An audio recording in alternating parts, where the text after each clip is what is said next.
నమస్కారం అండి. మీకోసం ప్రైమ్ లొకేషన్లో ఉన్న ఒక ఎక్సలెంట్ ఫ్లాట్ ఆపర్చునిటీ తీసుకొచ్చాను. ఇది గ్రీన్ హిల్స్ కాలనీ, కొత్తపేటలో ఉంది. మెట్రో స్టేషన్కి చాలా దగ్గర ఉండడం వల్ల కనెక్టివిటీ సూపర్గా ఉంటుంది.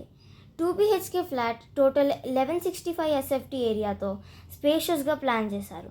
ఈస్ట్ ఫేసింగ్ కాబట్టి వాస్తుకి పర్ఫెక్ట్గా ఉంటుంది. ఫ్లాట్ 3rd ఫ్లోర్లో ఉండి లిఫ్ట్ ఫెసిలిటీ అవైలబుల్ ఉంది కాబట్టి ఈజీ యాక్సెస్ ఉంటుంది. 2 కార్ పార్కింగ్స్ ఉండడం చాలా రేర్ అడ్వాంటేజ్. ఇప్పుడు పార్కింగ్ స్పేస్ చాలా ఇంపార్టెంట్ కాబట్టి ఇది big plus point. UDS 56 square yards ఉంటుంది. ఫ్యూచర్ అప్రిషియేషన్కి ఇది చాలా strong point. Schools, hospitals, supermarkets అన్నీ చాలా దగ్గరలో ఉన్నాయి. రెసిడెన్షియల్ ఏరియా కూడా చాలా పీస్ఫుల్గా ఉంటుంది. సెల్ఫ్ యూస్కి అయినా ఇన్వెస్ట్మెంట్కి అయినా ఇది పర్ఫెక్ట్ ఆప్షన్ అని చెప్పచ్చు. ఇంట్రెస్ట్ ఉంటే ఇమ్మీడియట్గా కాంటాక్ట్ చేయండి. చంద్రశేఖర్ని 9989224442 నంబర్కి కాల్ చేయండి. ఇలాంటి రేర్ ఆపర్చునిటీస్ మిస్ అవ్వకండి. ఇలాంటి డీల్స్ వెంటనే గ్రాబ్ చేసుకోండి. ఇంకా ఇలాంటి ప్రాపర్టీస్ కోసం మా యూట్యూబ్ ఛానల్లో వేరే వీడియోస్ కూడా చూడండి.